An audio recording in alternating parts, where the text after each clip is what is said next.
Echoes of the Heart.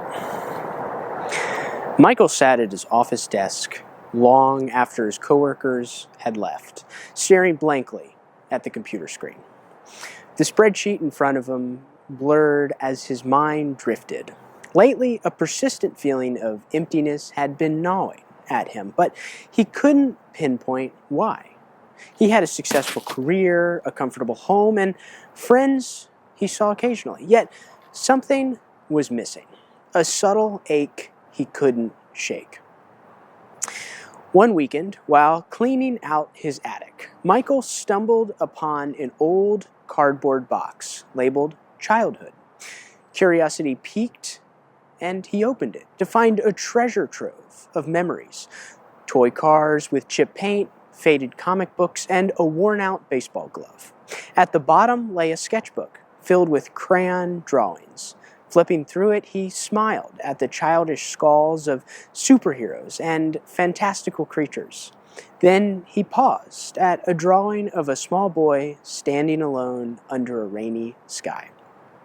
A wave of sadness washed over him. He remembered how he used to draw to escape, the endless hours spent alone while his parents worked tirelessly to make ends meet. The loneliness he'd felt as an only child in a quiet house came flooding back. That night, sleep eluded Michael. Memories of his younger self surfaced, the joy of simple things and the pain of feeling unseen. He realized he'd buried these feelings deep inside, choosing instead to focus on work and adult responsibilities instead.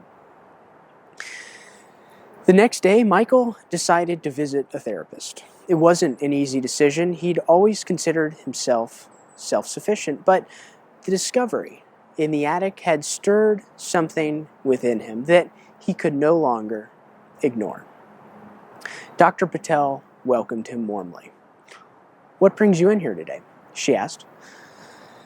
"I'm not sure where to start," Michael admitted. "Lately, I've been feeling disconnected.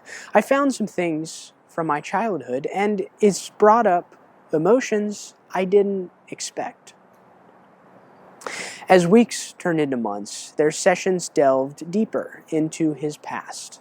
Michael talked about the solitude of his childhood and the pressure he felt to be the man of the house when his father was away, and how he learned to hide his feelings to avoid burdening his already overwhelmed mother.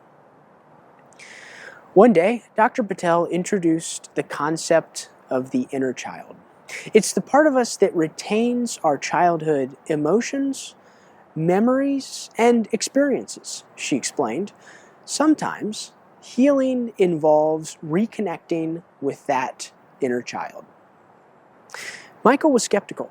"Well, how am I supposed to do that?" "Try this," she suggested. "Find a photo of yourself as a child and write a letter to him. Say whatever comes to mind. No judgment." At home, Michael dug out a photo of himself at age 7, clutching his sketchbook, eyes wide with a timid smile. Sitting down, he began to write. "Dear little Mike, I saw your drawings today. They're amazing, and I'm sorry I've ignored you all these years. You've been lonely, and it's been frustrating and lonely, hasn't it?" As he wrote, tears blurred his vision. He hadn't cried in years, but the floodgates had opened. He realized he'd been carrying his loneliness all his life, and this has been affecting his relationships and his ability to find joy. Over the following weeks, Michael made it a habit to check in with his inner child. He allowed himself to engage in activities he once loved, sketching, riding his bike, even building model airplanes. These weren't just hobbies, they were bridges connecting him to a part of himself he'd long neglected. He also began opening up to friends, sharing pieces of his journey, and to his surprise, they responded with warmth and even shared their own stories of childhood wounds. The walls he'd built started to crumble. One afternoon, Michael visited his mother. They sat on the porch, sipping lemonade. "Mom," he began hesitantly, "can we talk about when I was a kid?" She looked at him thoughtfully. "Of course." "I've been remembering how lonely I felt sometimes," he admitted. "I know you and Dad worked so hard, and I don't blame you, but I think it affected me more than I realized." His mother's eyes welled up. "I've always worried about that," she said softly. "We did what we thought was best, but I wish we'd been there more." They talked for hours, sharing feelings that they'd both kept hidden. It was a healing conversation for them both. As time passed, Michael noticed a significant shift within himself. The emptiness was fading, replaced by a sense of wholeness. He laughed more. He laughed more easily, connected more deeply with others, and found joy in the present moment. One evening, while sketching a sunset from his balcony, he felt a peaceful contentment.